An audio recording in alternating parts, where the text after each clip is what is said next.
Coming up today on David versus Goliath. I promise you, this interview is awesome. Not what you're expecting.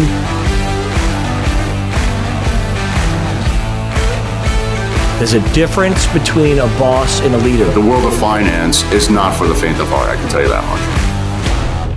Welcome to today's episode of David versus Goliath, a podcast dedicated to helping small businesses leverage technology to not only help them compete against their large competitors, but win. Your host is currently the CEO of Anthem Business Software, a three-time Inc. 500 recipient, and a serial entrepreneur with a passion to help small businesses everywhere find, serve, and keep more customers profitably. Please join me in welcoming your host, Adam DeGraide. Hey everyone, it's Adam DeGraide from the David versus Goliath podcast. Welcome. Hopefully you're having a fantastic day. It's beautiful here in sunny Central Florida. Anyway, today's episode is brought to you by Automate My Social, where you can automate your social media for your business and never have to think about it again.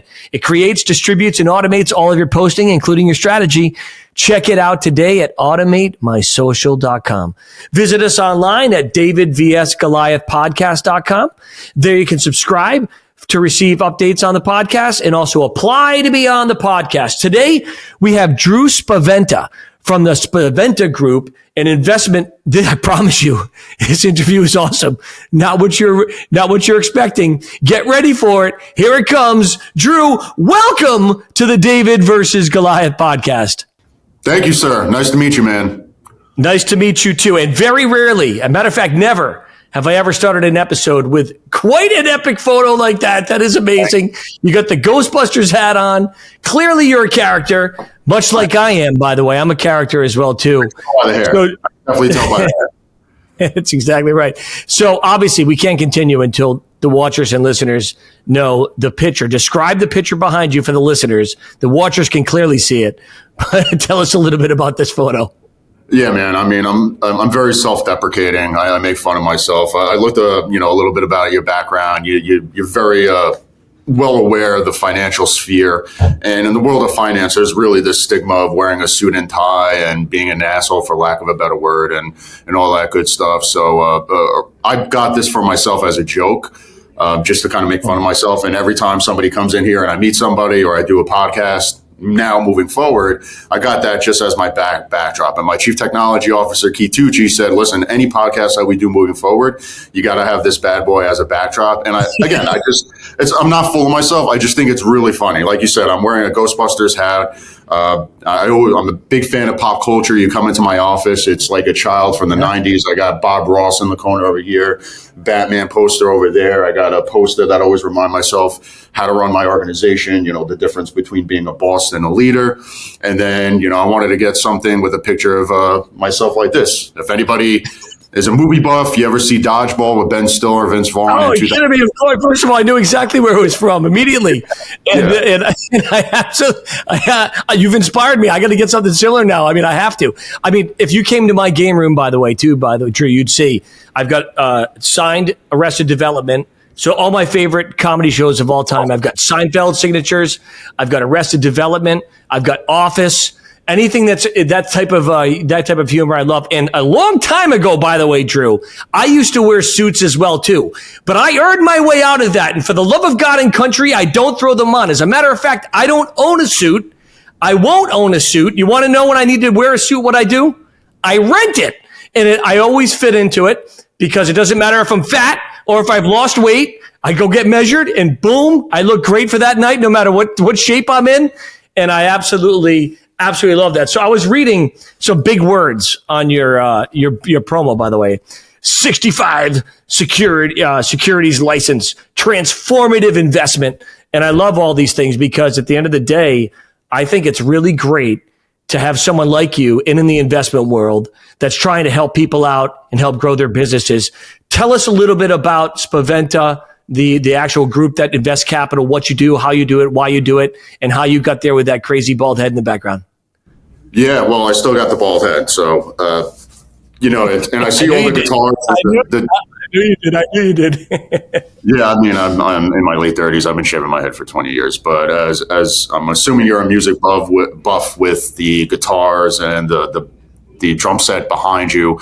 I actually started off in my first business was running a DJ company.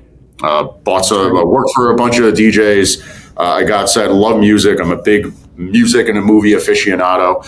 And from there, you know, I wanted something to scale. And ever since I was a kid, I wanted to own businesses.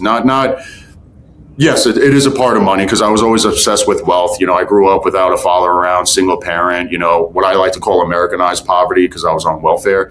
Because even the poorest person in America has it better off than other countries, which is true poverty. So to be candid with you, I was obsessed with wealth and how to make money and what it generates and everything like that. So I always wanted to get in finance, but I didn't have really a route to go.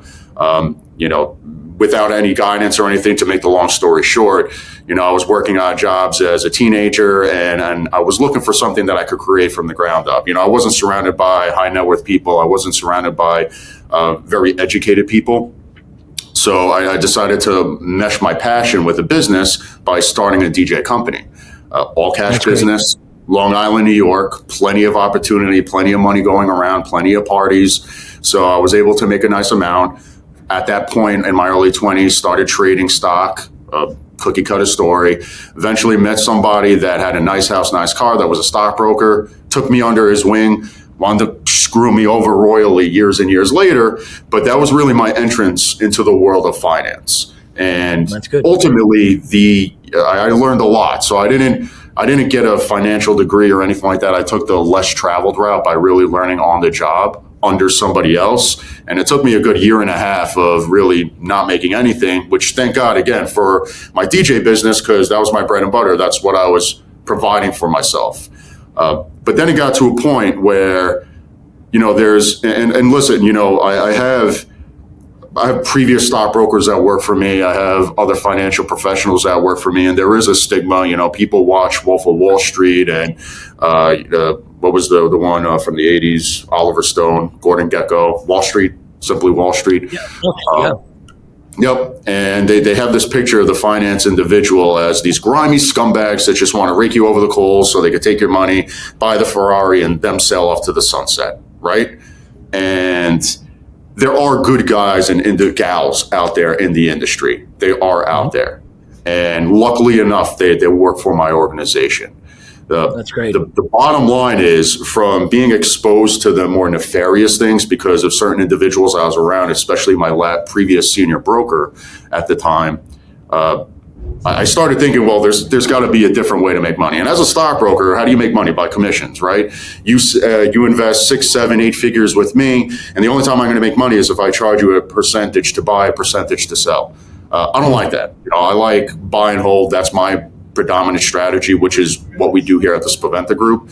So I was looking for a different model and something different to do. So ultimately, what I decided to do was launch a venture capital company and Quantum Global Partners, which I did back in 2018 with the next business partner of mine. Unfortunately, he passed away recently. And from there, it was a lot of lessons, man. You know, we launched it together, and I'm not trying to talk ill of somebody who passed away, but in the effort of being transparent, I was doing 95% of the work. He wasn't doing a lot of it. So what I realized was, you know what, now's the time for me to launch my own company, branded with my last name. And that's how the Spaventa Group got created, where we were getting involved in VC deals, predominantly secondary market investing of late stage VC companies. And then from there, we just exploded. Now we have an asset management arm where we do wealth planning and financial planning, which can be used interchangeably, retirement planning, estate planning. I have a very handsome gem of a human being. Shout out to Sal Caruso. We very nicely call him the Godfather of Norfolk, Connecticut. So that's the moniker that I gave him. So he's running my registered investment advisor. I'm concentrating more on the fund side of things. And as far as the future is concerned, because using transformative, right? That's a bold statement, and you got to back that up, right?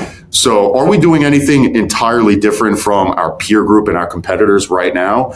Not exactly, right? We do have a great culture here, as you could clearly see by this handsome gem behind me. And if you go on our website and a lot of things that we're involved in and what we do have on the future, and we are on the cusp of a lot of cutting edge investments. That being said, the transformative comes into play because we're really building a name for ourselves in the world of alternative investments. Right now, venture capital is our bread and butter. We are in the process of starting to allocate capital into real estate. Eventually, we're going to get into digital assets. Right now, the regulatory environment's not there. And we're even learning more about the technology as well, because a lot of people that I speak to that say they know crypto or this or blockchain, they can't dumb it down for a 5-year-old to understand. And even though I might understand something, if you can't articulate it to the point that a 5-year-old can to the greater masses, guess what? I don't think you know what you're talking about. You're just throwing a lot of big words out there. So where the Spaventa Group stands right now is we have a robust fund division where we're heavy in venture capital.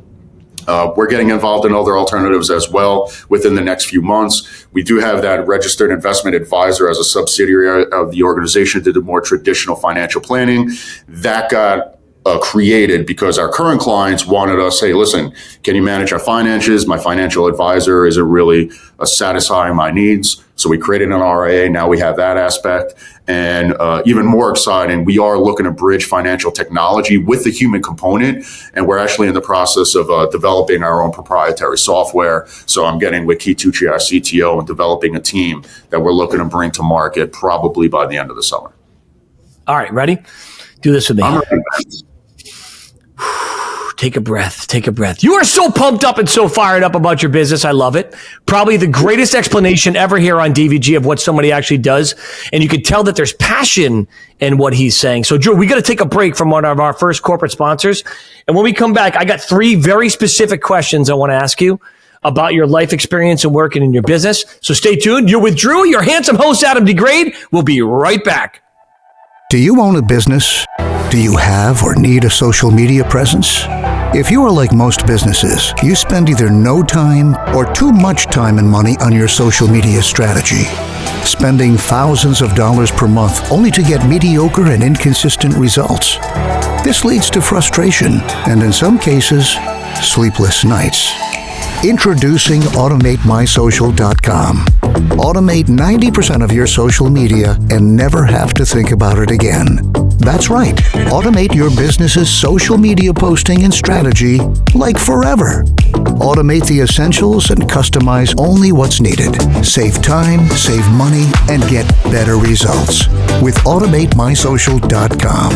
Our patent-pending technology gives you the ability to automatically create your social post and distribute them immediately, like in seconds, across all your social media platforms. Stop the madness of paying someone to create, post, and manage your strategy, and let our software do the work, so you don't have to. Oh, and if you're an agency or social media manager, you too can let our software do all the work, and you can get all the credit. It will be our little secret.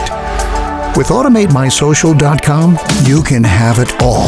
It's easy to use, never complains, and never asks for time off or more benefits. See this amazing new software application at AutomateMySocial.com. If you own a business or manage client social media and want to save time, energy, money, all while increasing your return on investment, then let's get this party started at AutomateMySocial.com.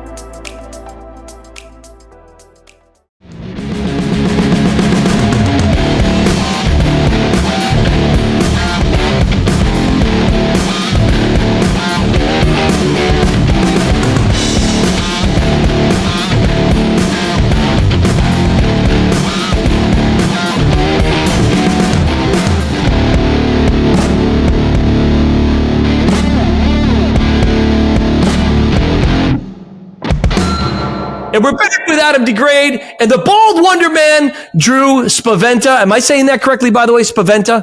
Oh, I thought you were saying, were you saying Bald Wonder Man correctly? I was going to say, yeah, you're saying Bald Wonder Man correctly. Drew Spaventa, you're spot on. That's awesome. Well, there's a few things that as you were speaking, that caught my mind, and I didn't want to interrupt your train of thought, but I wanted to bring these to the viewers and listeners' mind.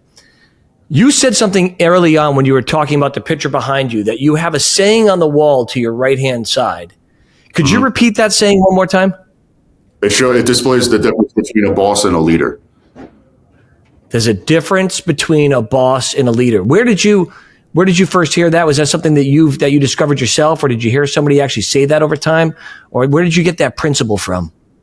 It's a diagram, and on the top of it, it displays ancient Roman warriors, and on the top of it, it shows the warriors pushing a cart that their king is standing on, and he's just pointing at them, telling them to push, and that says boss. And then on the bottom, it's different. He's not on the cart. He's actually ahead of all his men, pushing and pulling them, and it says leader. So I have that in there to always make myself and to humble yourself up and make sure that you're running your organization the correct way. And what's really important about that too is that, like you said, a boss has to dictate. People follow leaders. And so there's a lot less management involved when you have a strong leader and people are following because they believe. It always reminds me of the scene in Braveheart, one of my favorite movies, when William Wallace, played by Mel Gibson at the end, screamed freedom, and he was the very first one charging. And he didn't have to tell the people to charge. As soon as he screamed, everyone went with him. And that's the difference between a boss and a leader. Now, number two, the other question I have is, you're the second person that's started their professional career as a DJ. Now, did you have a name for your DJ company? This is very important. DJ Spavey. So I shortened Spaventa and just said Spavey. S-P-A-V-Y. S-P-A-V-Y. That's it. It wasn't sexy. I didn't care about that. Just give me a gig to go to so I could play music. And let me tell you, that's a learning experience doing it for, 7-8 years itself.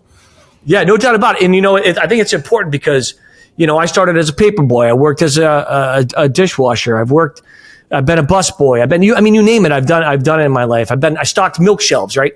All of these things taught me things. What was probably the most important lesson you learned when you had DJ Spavey out there? What was probably the biggest business lesson that you learned doing that you've taken into your current business now? People. And that's the constant, just understanding how human beings react, and just understanding people in general, man. It's kind of really hard to explain, but every interaction, circumstances, change. Even bringing it back to the boss leader thing. You could be a leader to a certain extent, but once shit hits the walls, we really see what you're made of and how do you react and how you lead your organization. And honestly, man, I don't think there's a lot of leaders out there. I think there's a lot of bosses out there. Yeah. And being a part with a company that's been around for barely 3 years now, trust me when I tell you, when a lot of people say, how did you go from, being Americanized poverty, single mother and not having all these connections to building, obviously we're not a multi-billion-dollar company, but we're slowly tracking towards there. You know what I mean? And my answer is I have no idea. Excuse my language. I have no idea how I built this. You know what? I just go and I always figure things out. And as things happen, they pivot. You could put a business plan together, and there's an ancient, there's an old saying that you make a plan and God laughs, right? So to use that, you could put a business plan together. I guarantee you that 99.9% of the time, it's not going to go exactly the way you want. Because things happen. There's externalities that happen that are going to affect what you do. So ultimately, I learned how to quickly have to pivot and quickly have to understand when things go wrong. In the world of investing, it's not just like we're selling a product. It's not like we're just selling a piece of software. We're providing a service, and there's a lot of other externalities that affect what we do. If I put my clients into a fund that has exposure to several different companies or just one company, and we make a VC investment, all of a sudden the market does what it does. We're upside down on our positions. I can't affect that, right? I can't change that. I have to pivot. So and again, the market is a beautiful thing, the so-called Mr. Market, because ultimately it really humbles you. And you got to be humble. You can't be arrogant enough thinking that, I'm bulletproof. Whatever I pick is going to turn to gold. The bottom line is you make a decision, and as the market transpires and as people react, you have to be confident in yourself to strategize. All right, we're up in this. What are we going to do? Are we going to book a profit? Are we going to hold? All right, we're down in this position. Are we going to sell out? Or we're going to continue to hold? And it's really a mind, I'll put it to you this way. There's a reason why I have a bald head. because I'd rather not go gray. And at the end of the day, it keeps you on the toes. The world of finance is not for the faint of heart. I can tell you that much. No, it's definitely not. I think you're running a business in general, anything related to finances, making a payroll is not for the faint of heart. That's why you got to take the three-headed lion or whatever that is, a wolf or tiger, lion, whatever it is, and you got to grab it by the teeth and just say, I'm going to fight this thing to the tooth and nail.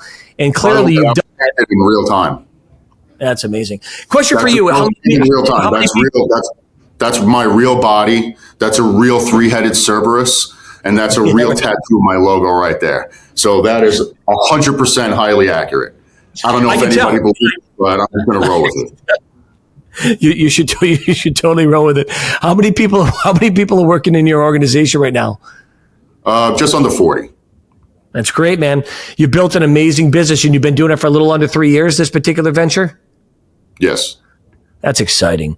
Well, we're going to take another break from another amazing sponsor because we have to pay the bills here at David versus Goliath. And where else do you learn about the amazing, realistic, 100% accurate, totally true picture behind him other than the David versus Goliath podcast with Drew and Adam? We'll be right back. At ISU RMAC Agency, we want to be your one responsible source for all of your insurance needs.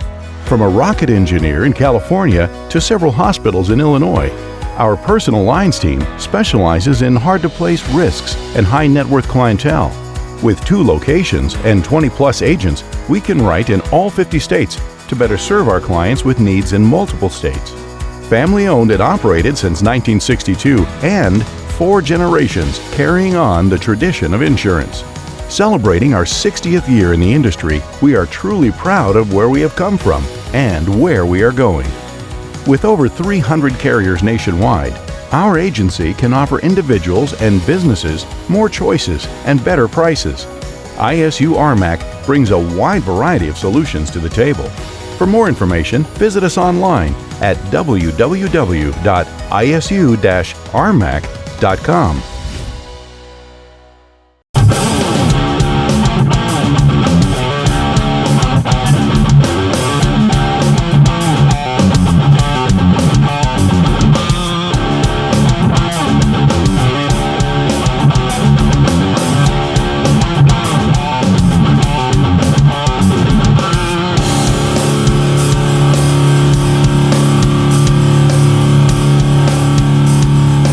With the self-deprecating Drew and Adam of the David versus Goliath podcast show. This is going fantastic. I'm loving it. Now, Drew, one of the stories that I relate the whole podcast to is the story of David and Goliath. You know, clearly David was the underdog, and clearly with your background coming from a single family and as you have mentioned, you know, Americanized poverty, you've obviously been able to achieve a lot in your life and get to a place where most people could wish that they had a bald picture of themselves behind there riding on the 3-headed monster as well too. You know, when you think about the courage it took David, right? You know, Saul even offered him his armor and he said, I don't need that. All I need is 5 smooth stones. And I liken the 5 smooth stones to you have to have plans, the right people, the right tools, the right process. And then the final stone, which is the one that I believe that David used to slay the Goliath, was a stone called courage. It takes a lot of courage to start your own business. It takes courage to start your own DJ company and call yourself DJ Spaventa and get out there and make it happen. What is the intangible for you, do you think, in the fact that you're a uniquely created being that God has obviously gifted in many ways? What is the one thing for you that gives you the strength and the courage to say, you know, I'm going to go for this. I've been burned in the past. You know, I've been hurt in the past. I've seen difficulty in the past, but I've also seen success. I'm going for this right now, and we're going to be the best at what we do. And to your point, making you that leader versus the boss so people want to follow. What is that in you? Tell the people the story. It's one thing that I tell my entire workforce constantly. One day we're going to be dead and none of this is going to matter. Yeah. And listen, you know, that's the one thought that always kind of helps me because, you know, even going on a podcast, I always get, you know, a little jittery. It's like, oh, okay, hopefully the personalities align or is this going to go down south or whatever. You never know. Yeah, you never know. You never know. I could start talking about your hair and all of a sudden you don't like that. You know what I mean? No, you should. You know what's funny? Before you continue, I had a guy once say, What are you, 16? Cut your hair. I said, hey, I'm losing my hair every day, buddy. I'm going out with a bang. That's kind of the way I feel about it. So I agree. But that's the one thing that I always think about. One day I'm going to be dead and none of this matter. I'm approaching 40, and statistically speaking, half my life's over? That's extremely scary to me. My biggest fear was being in my 70s and having a life full of regrets. And mindset and your attitude about life has been the major differentiator. So, I was saying, maybe 10, 15 minutes ago about growing up on a single parent. Unfortunately, my mother and I don't really speak anymore. But, and again, I learned from her because she always victimized herself. So ultimately, with me being surrounded by that, as a teenager, I played victim. Then it got to the point where I figured, you know what, I'm not going to let anybody walk all over me anymore as I was approaching my late teens. But I switched out one negative mindset with another negative mindset. So I went of thinking of myself as a victim, poor me, I don't have, the nuclear family, and I don't grow up with money, yada, yada, BS, cry. And I flipped that to being just the most angry person in the world, where you look at me the wrong way or say good morning to me and I'm like, oh, I'm going to kill you. You know what I mean? Which is not a negative attitude itself. So really the breaking point for me was as I approached my late 20s, which was barely 10 years ago. So it hasn't even really been that long of a time. When metaphorically speaking, I looked in the mirror and I said, listen, man, you weren't dealt a good hand, but there's a lot of people that have had a lot worse. And ultimately, you got to control, your change your mindset and your attitude. Maybe your attitude sucks. How about that one? And I tell you, man, it was still rough sledding, but when you change your mindset and your attitude, things change. It's wild. I'm a spiritual guy. I don't want to get into the religion talk unless you want to, but I'm not like a hardcore religious dude. I'm spiritual. Sure. And I'll explain that because I do think whether you want to call it God or whatever it is, I do think there is a higher power that connects the entire universe. If you come into our offices in Long Island or our office in Jersey City or the office in Florida that we'll be launching in a few months, it's covered with anything that having the decor is relating to investing, technology, pop culture, and positive affirmations and mindset. Over here, I have what I call my three true fathers, right? Earl Nightingale, Napoleon Hill, and Andrew Carnegie. Because that's what I started soaking myself in. I know it's cliche and everybody says it, but not having guidance, I wanted to soak in what was written that could, from previous people, that could really change my attitude. And I tell you, man, again, and that's why I believe that it's your mindset and your attitude that changes. When you're running a business, you can't have that backup plan. There's no backup plan. There's no failing, right? I tell everybody, I say, listen, if I took you and I dropped you in the middle of the ocean, well, not in the middle, if I dropped you in the middle of the ocean, you're screwed either way, but it'll put you in the ocean where at least you could see land. And you know for a fact that at least you could swim to land. You got two options. You could swim to land and survive, or you could sink and die. There's no backup plan, right? Yeah. So to me, that's the approach to life. And mind you, we're just talking about business. Not everybody has to start a business. Not everybody wants to start a business, honestly. As a businessman yourself, as a businessman myself, I don't want everybody to start a business. I don't want there to be more competition than need be. But the bottom line is whatever you're doing in your life, you got to make sure that at least you have enough money to leave a comfortable lifestyle and have enough to save and invest so you could build that nest egg, eventually retire if that's what you want to do, and always focus on something that could get you up in the morning. There's a reason why a lot of retired people, pass away after retiring because you don't have a reason to get up in the morning. So that's the best thing I can say. Mindset and attitude. I think the advice you're giving people is fantastic. It's amazing. Congratulations to you. It's been so great having you on the podcast. How can people find you? TSG, as in the Spaventa Group, invest.com. So that's tsginvest.com. We're restructuring the website again. The one thing that we are going to be changing, if you go to the bio, you see a few members of our management team. I am wearing a blazer. I'm taking that off. We're doing something new. You got to take it off. You got to do something new. Drew, have you had fun being on the David versus Goliath podcast?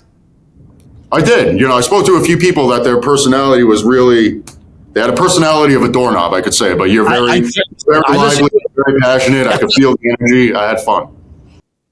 I love it, man. There was a podcast I listened to a couple of weeks ago. I was getting ready for an interview, and this guy, is interviewing this business owner, and he's like, "So tell us what you do." The guy tells him what he does with his passion, and this is exactly what the host does. Wow. And I wanted to go, say something. It was like, dear God, please say something. Well, Drew, it's been awesome having you. Thank you so much for tuning in. This is Adam DeGraide with Drew as well, too. What a blast. We'll see you next week. Have an awesome day.